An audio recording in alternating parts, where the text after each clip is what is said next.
My babysitter graped me for 4 years.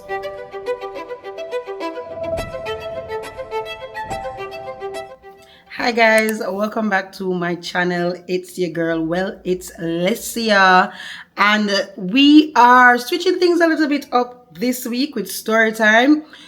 We're going with confessions.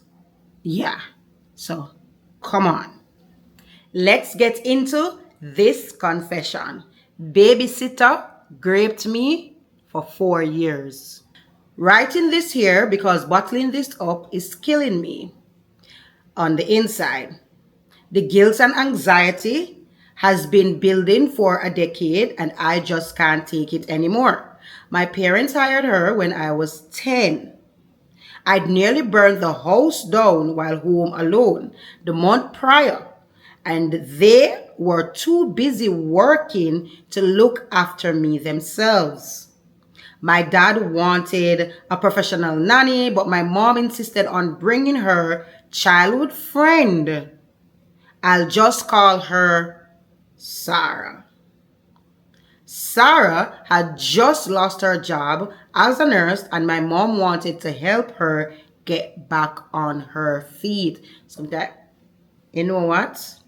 Yeah, sometimes we have to leave people where they are at. But let's continue.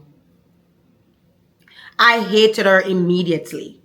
Her hair was ratty, her breath smelled like fish, and she seemed to think cheap perfume was a substitute for bathing. Lady in a beard?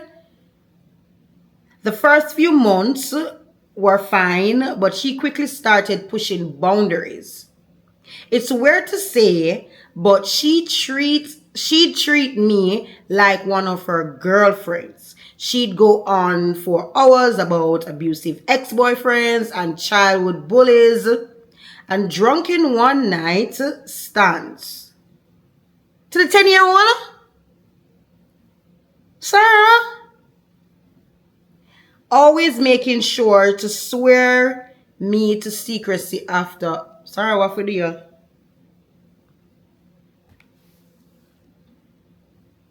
Sarah, what for you?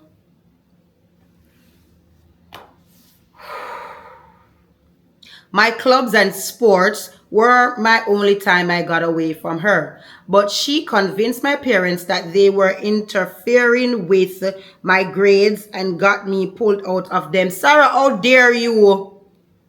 Are your parents them not really have no sense? Your mother trust she?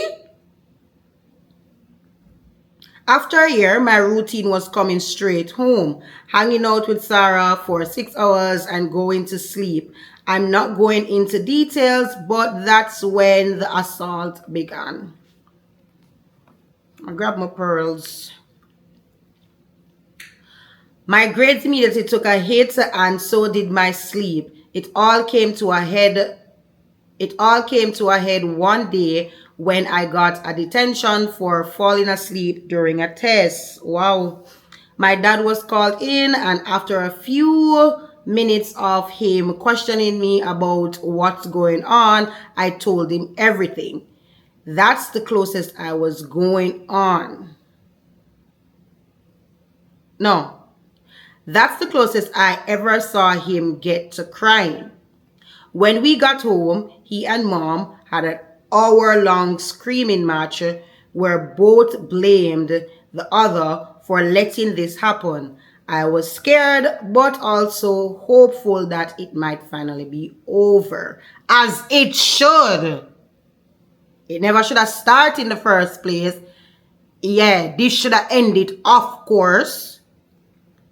However, the next night when I came home from school, the energy had changed completely. Sarah was at the table along with both my parents and it looked like they'd been talking for some time. They told me to sit and ask if I had anything to say for myself. I asked what they meant and my mom said that Sarah had told her everything. Me believe somebody else over my child? Are you Looney Tunes? I could hear what go down.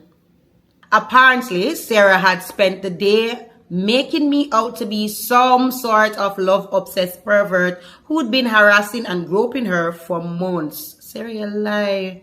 She had flipped every accusation I'd made back around on me, and the parents sit down and think about this and do this.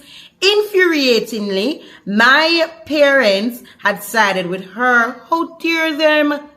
I obviously denied all of it at first, but after an hour and a half, so long, of my dad grilling me and picking my words apart, I began to think it really was my fault. Oh God. By the end of the conversation, I was tearfully apologizing to Sarah for my disgusting behavior after promising to never lie again. Just wow. The next day when I got home, Sarah was there again. She made me say sorry for sharing our secret, and the assault began again. Even if you say you're gonna believe her, you know, put up no camera for have the slight, you know, have the slightest thing for say, oh yeah, I believe my pitney, for say put up some camera for see if it's really true or what really a one. I love that. It continued like that for another 3 years. 3 years worth of this? And this time I stopped trying to resist. Normally, I'd spend my days brainstorming ways to avoid her, but by then, I'd figured there was nothing I could do. I developed a sort of helplessness that killed all my motivation and followed me long after she was gone. Sorry for go. Sorry for go. If go. And your parents them for go too. But you never have no trust in your child. Could never be me. I know it could have been worse, but the ordeal really screwed up how I see things. Of course it would. I've been depressed, anxious, and friendless ever since, with no signs of it changing. I have mild pancreatitis from drinking and scars on my arms from self-harm. Oh my. Oh my. Oh no. When I tried talking to my parents about it, they just gaslit me. Oh no. I've tried church, therapy, and meds, but nothing works. You have to get it off of your chest. I hope this works. I just don't want to feel like this anymore. This is crazy. Sorry, you're wrong for that. Sorry, you for go down. You for go right down. You're wrong for that.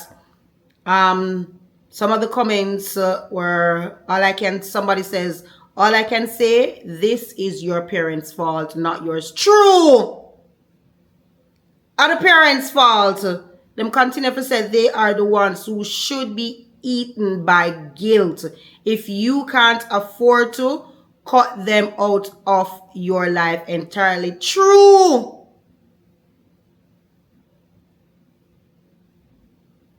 So he replied and says, they've put up with my mental issues for 4 years, even after I dropped out of college. I'll definitely work on setting boundaries, but I'm a long ways away from going no contact. Jaja. Not because them put up with a mental issue, they should. Because I feel them fault why you're here in the first place. Remember that. This is crazy. And somebody else says, your parents spent 1.5 hours picking apart what you said when you were 11 years old.